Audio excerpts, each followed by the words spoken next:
Well, welcome everybody to this week's edition of Metaworld News. This is a news program, sort of where we bring you just a few links and about social virtual worlds and virtual world interfacing technology. We're going to be fairly quick as possible this week because we're on a bit of a deadline. We're also, for those of you watching live, here a few hours earlier, just for this week. Um, right, where else are we? My name is Mal Burns. And you can find me on Twitter at twitter.com/malburns. That's all one word, Malburns. And there's an additional Twitter feed for twitter.com/metaworld news. Again, squashed in two words, squashed into one, which is more specific to virtual worlds.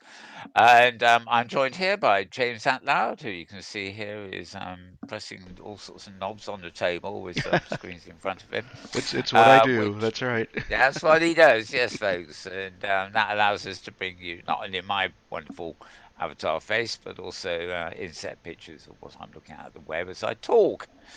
Right. So, as I said, welcome. These headlines, as it were, are for the week ending the 23rd of June, 2019. So, if you're watching this in replay and stuff, there's your double time check sort of thing, or sure, date check actually is probably better description. And as I said, pardon me. Let's go to it. Let's go to it. So I'm going to be culling the sort of headlines from the Mal Burns feed at Twitter. Those are what you're about to hear, and I'm going to dive straight in there. Um, if James is ready, he can probably show you a little picture of a bloke with his head uh, turned away from us and wearing a contraption, which will undoubtedly, I'm not quite sure what the logo is, but it's undoubtedly some form of virtual reality headset. You know, the clunky kind. But more importantly, you can see that he is looking at and the wonderful Mona Lisa, and she in turn is looking back at us. So I do find the textures on that picture a bit curious. Very pretty though. So this link comes from uploadvr.com. That's upload VR or one word, VR the letters as it were .com. And this is an experience coming to the Louvre Museum in Paris, in France, of all places. Yes. In the not too distant future. It's going to visualize one of the most iconic paintings in history. It's called Mona Lisa Beyond the Glass. Although it's not a, I don't actually remember the Mona Lisa being behind any glass, let alone painted on glass. But never mind, never mind.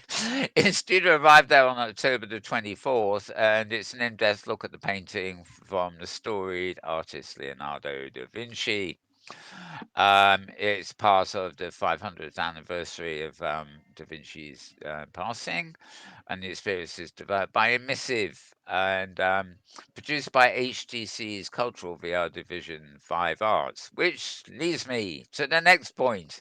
Yes, if you go to the Louvre to look at this thing, you will be looking at it through an HTC Vive. Well, what else? Ah, okay. Helped, if they've helped finance it, that figures. Um, it's the sort of thing one would hope they actually put online to so you can actually use other, your Rifts or Goes or Quests. a Quest. Yeah, that's no new one, or a Microsofty thingy, or who knows, an Apple augmented thingy. Well, I don't think they'll be here by October, but you don't know. Can't make it to Paris, they say. Well, don't worry, an extended version of the app will also be coming to Vive Port and other platforms in the future. Hmm. So my own question's just been asked Yeah, by yeah. my. That's my ability to read ahead. Don't know why I didn't pick up that first time. This isn't the first time the Mona Lisa has been recreated in VR. They tell us other apps like Art Plunge also recapture the painting inside VR.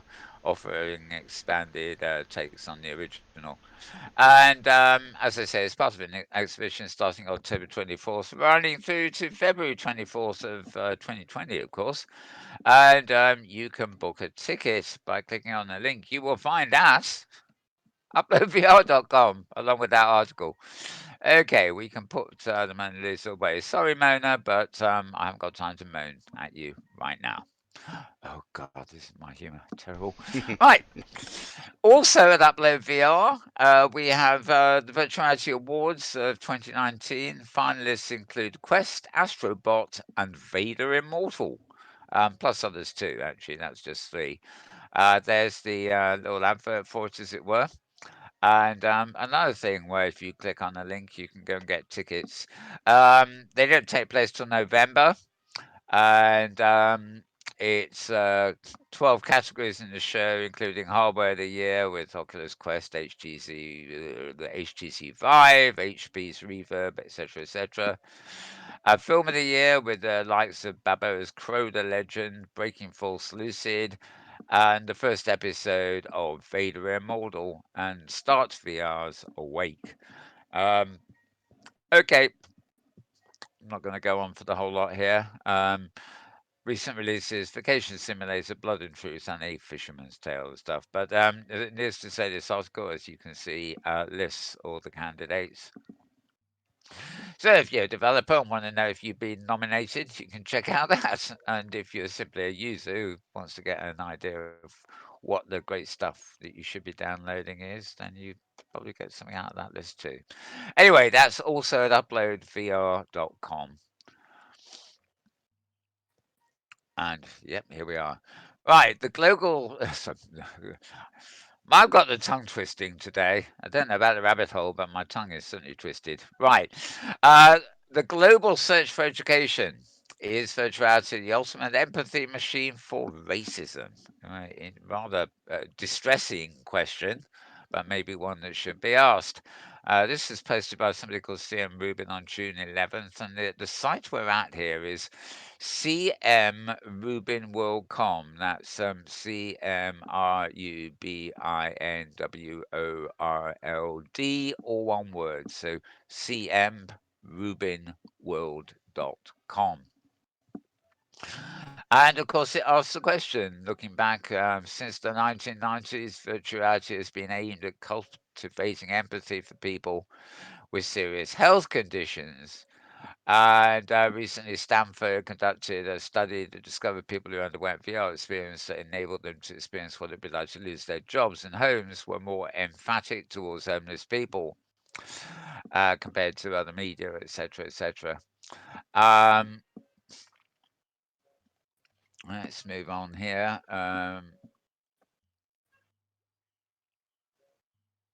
Okay. Yeah, yeah, okay. Global Search for Education welcomes a film's co-producer, Jeremy Bailson, the very well-known person here, with a thousand cut journey was a VR project, and they're basically kind of interviewing him. I personally think this title is a wee bit misleading. Racism is an issue covered in their interview, which, as you can see, goes on a bit here. But the title makes it sound like there's a particular issue with empathy and racism, and I'm not really sure that conveys the right message. But anyway, yeah, very interesting interview on social affairs with VR, basically. And there you are, cmrubinworld.com. Right, let's depart with that one. Back to our good old friends at Hypergrid Business. This actually isn't Maria. This is somebody called Timeka Cobb writing this. Back to home of the Mona Lisa, France. Yes, France's New Images Festival features VR films and interactive experiences. Completely separate thing, of course, but this is also happening in Paris currently. It's called the New Images Festival, and they're showing a host of innovative VR programs, mostly virtuality films, as well as some outdoor experiences, keynotes, table discussions, blah, blah, blah. more on that Vader and Mortar thing, which I have no interest in whatsoever, and I have no idea how I'd look at it, even if I did. But it seems to be being Star Wars related. It's obviously a big thing.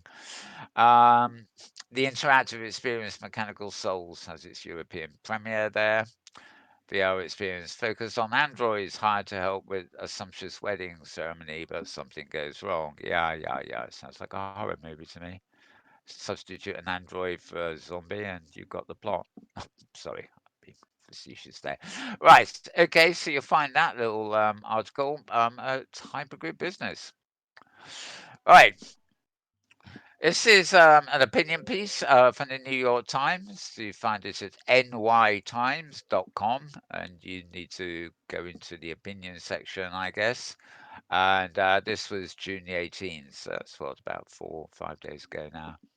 There's just no doubt it will change the world. David Chalmers talks about VR and AI. Um, as I say, this is opinion. I must admit, this photo of David Chalmers, who is a leading thinker on consciousness, by the way, just in case you wondered, there seems to be a weirdness to the texture of this picture. Hmm. I think he must have been communing, if to put it politely, with He's the deep in Mona. the cosmos. Yeah, I think he's been communing with the Mona Lisa. You know, Ah, right, right. they look like they're tripping in the same place, if that's the right expression. They've got all these sort of colourful textures all over their visages. Anyway, anyway, this is a chap called David Chalmers, and as you can see, it's a long, rambling interview, but kind of interesting because to do with consciousness and stuff, but also to do with VR, as indeed one of our others coming up is. So you find that at nytimes.com. Go back to the 18th and look in the opinion section. Okay, this is definitely a week for art, isn't it? Because Hmm. as well as Da Vinci, there's the favorite. Uh, Edward Munch's famous work, The Scream, and it's available in VR, and it brings his unsettling painting. Well, that's a polite word for it, isn't it? Unsettling painting to life on your actual own PC. Yes, this is rather nice. Um, it lasts for about 15 minutes, so it's sort of well, it's not just a movie apparently. But the experience lasts for 15 minutes, and it's one of the most tightly packed, memorable art lessons the reviewer Ian Hamilton certainly has ever experienced. Writing on June 20th. It's a free download on Steam and Viveport, and it's directed by Sandra Paul Gammon, Charles. Anyway, they're working for Cinetive and Arte France. Um, and let's see, the painting is rendered with incredible detail, hanging on the wall of a white, brightly lit gallery. Um, let's see, just to mind the painting in detail is only the start of the experience. Minutes later, hairs on your arms stand up and the chill run down to your back, where they did the review anyway, as its oranges and reds started to spread into the world around me. And I think, well, I guess they have taken that photo through a headset or something, so you can see the colours. The way I'm wiggling my mouse there, you can see the colours at the top sort of expanding out into the RL environment. So, I guess the contains within the frame of the picture is virtual reality, and where it comes out is called augmented reality. And behind all that is something called reality. It's just a bit like comic books, isn't it? Jumping out of the frame. I don't think Edward Munch ever thought of that as a panel in a comic book, but there we go. Layer by layer, a mighty volcanic painting the sky with blood, with ghoulish spirits circling a darkened chamber, blah, blah, blah. Seems to be a bit of a horror element on this one, too. And as we can see very briefly down here, I'm not going to play all 12 minutes of it, but we got a little. We got a little video there. Why is showing the Union Jack on this? I'm not at all sure. Oh, sorry, it's the yes, it's part of RT. Okay, here we go for the just to give you a sneaky sort of look at kind of what's going on there. our screen projection system is not the greatest, so you're just getting the idea here, really. Uh, Yeah, the frame rate's not too bad today, so looking really good. oh, very good. Yep. Yeah, and yeah, it looks quite good. What more can I say? There we are, a bit further on, and as you can see, the guy's turned his view in the helmet, and he's outside the frame now, but looking at the volcano against the extended So it's sky. interpreting the gaze of the character in the painting. It does seem to This be, this yeah. is what he's Eh, looking at. Okay. Yeah, yeah, it's quite a good capture for a capture that's inside the VR viewer or something. Hmm. So yes, I won't dwell on that. As I said, we're in a bit of a hurry this week, but there you go. Um, Okay, now Voices of VR podcast, another favourite of us. I've actually got, I think, about three up this week, none of which are actually particularly directly related to VR, despite the fact that this Voices of VR is the name of the podcast. Uh, Ben Lang it is, isn't it? Seems to be going all over the place, subject-wise, this at the moment. But June 22nd, this would have been, yeah, this would be yesterday's broadcast actually, number 772. Psychedelic Renaissance, experiential journalist Rak Razam on shamanic culture. And yep, that's the chap in question. Yes, he Hmm. looks like Hmm. he looks somewhat psychedelicized, doesn't he? In one manner of speaking. Now, now. All right. So anyway, he's an experiential journalist, and yeah, this is part of Voices VR's podcast coverage of the Awakened Futures Summit. And this chap's been doing a lot of books and movies and stuff like that. And in the talk on this, they're talking about the intersection between psychedelics technology and contemplative practices, etc. Plus experiential journalism, which is apparently a phrase for a practice that he coined himself in 2016. So it's been at it for 10 years at least. Well, 12, no, 13. Hmm. Can't add up, can I? Hmm. You could also download the audio rather if you want. So that's 772. Um, Also, 773, where it is from the same conference, psychedelics again. Isn't this fun? Psychedelics plus technology plus meditation, consciousness hacking's Awakened Futures Summit. So this is actually consciousness hacking, the people who produced the actual summit itself. And this is looking at the summit. There you are. See, the three things are all mixing: psychedelics, technology, and meditation. And well, I don't know. I'd call that psychedelic. It's more tantric, but never mind. Never mind. That's me rabbit holing for you. Okay, as you might expect with a conference like this, it was held in San Francisco, possibly the only place left on planet Earth that is still living on flower power. Right, May the 18th and 19th were the dates when it actually took place. And they've psychedelics technology in the future of meditation was held in October last year, and it's a completely sold out event for consciousness hacking. So they seem to be going on quite good things. And this interview is mostly with somebody called Joshua Fields, who's one of the main people at consciousness hacking.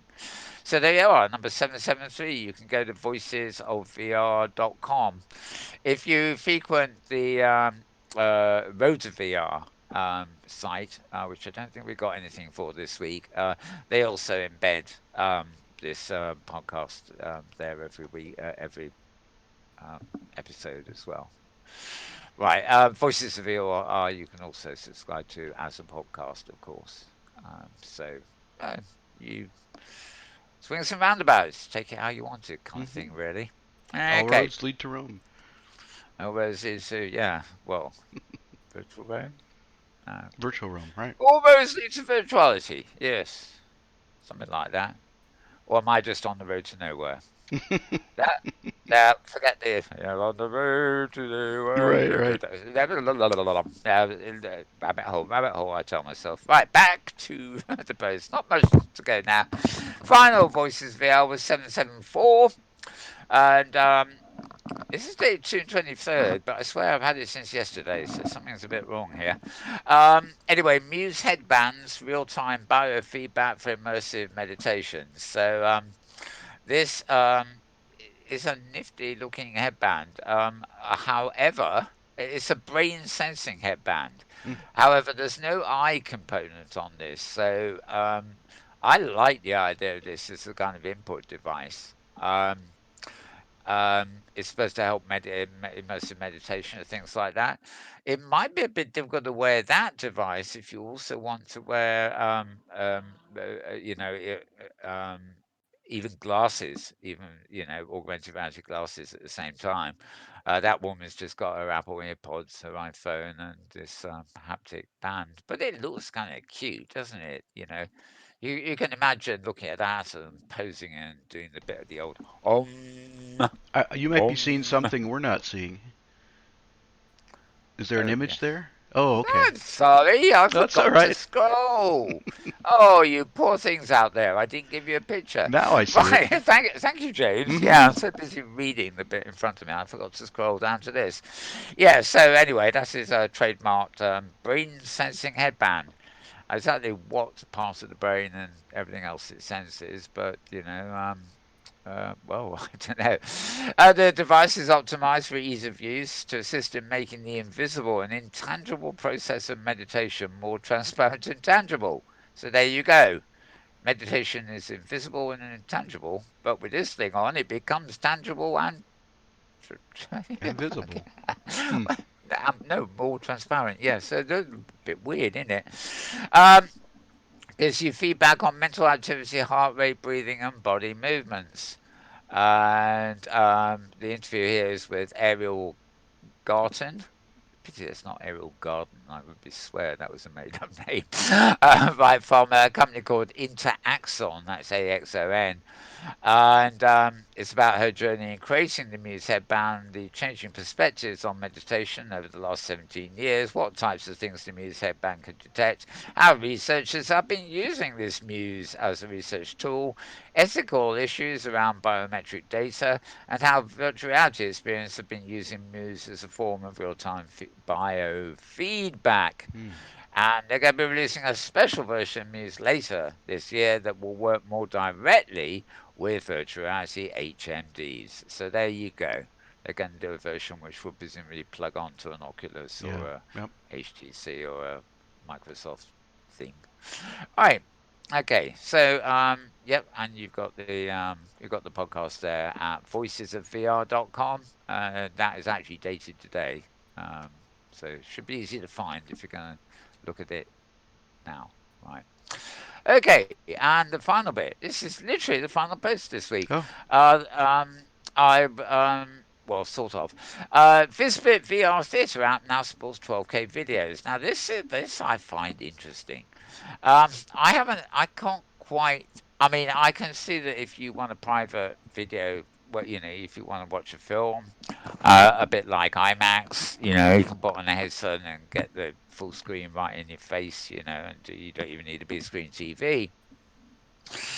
Um, but apparently, this application called Fizbit VR, actually supports videos of with 12K resolution. Now, as far as I know, the biggest consumer resolution you can get at the moment is about 4K, although they do have 8K and 16 and stuff for mega giant commercial projectors and stuff. But it rather sounds that if you have this app, you can get a greater resolution. I suppose it depends on the device. I mean, this is for 5 port users, and it says it can stream a resolution from 8K to 12K with a 360-degree video streaming platform called Visbit VR Theatre.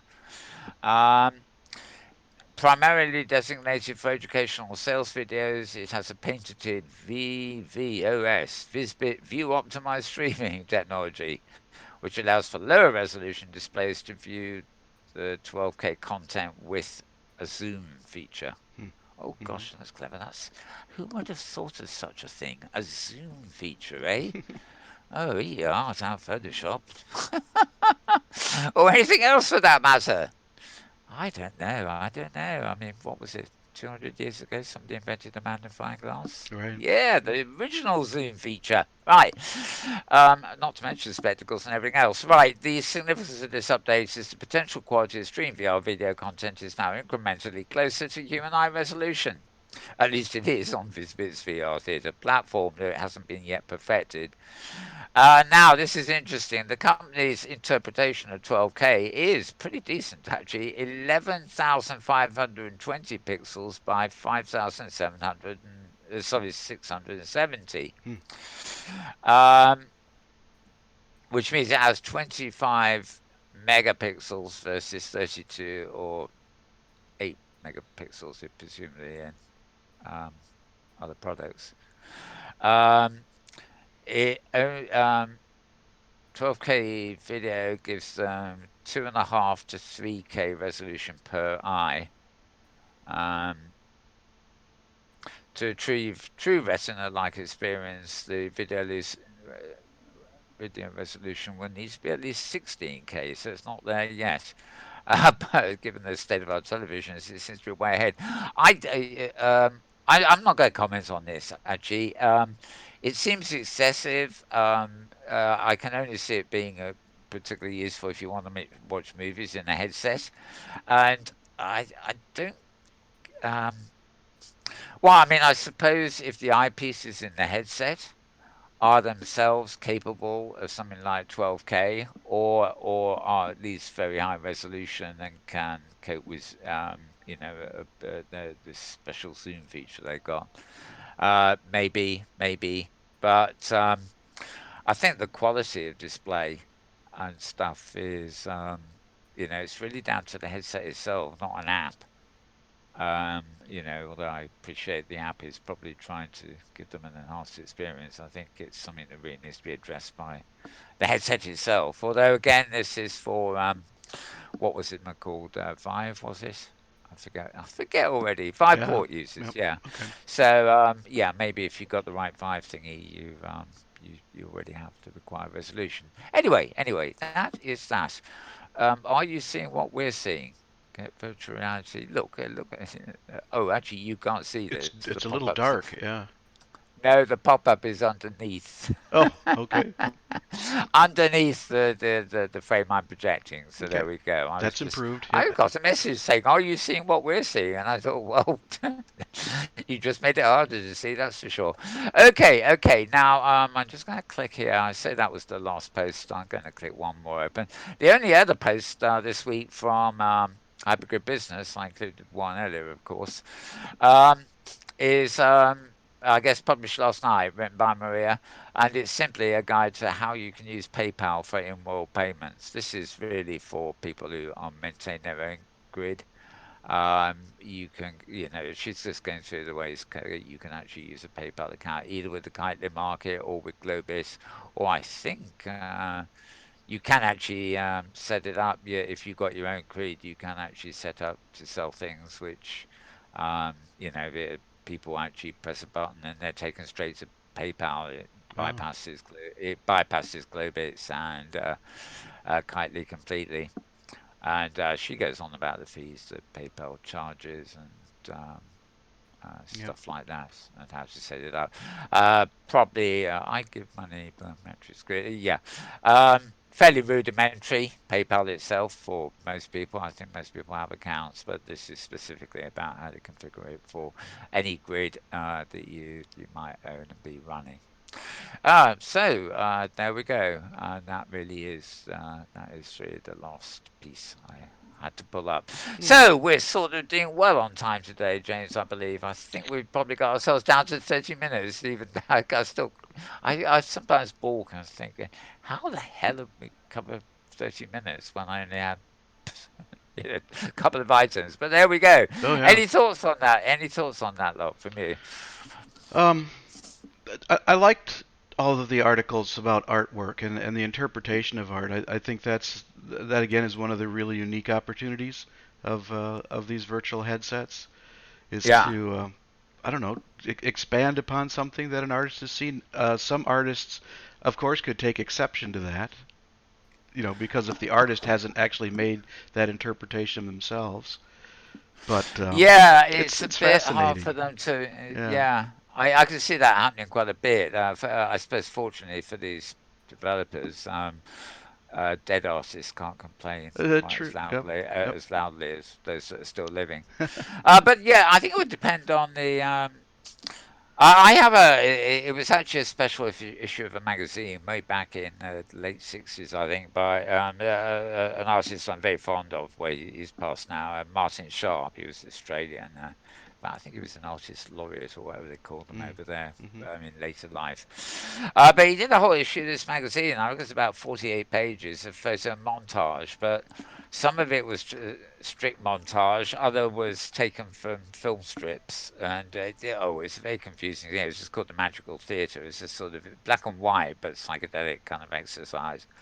And I keep thinking just how that could, if he was still around and doing that kind of thing, how it'd be very easy to see how he would choose to do that online with using virtuality, or maybe not even virtuality itself, just the way he would better break down layers and add movements and things into this montage, Hmm. which Hmm. would have just totally enhanced it.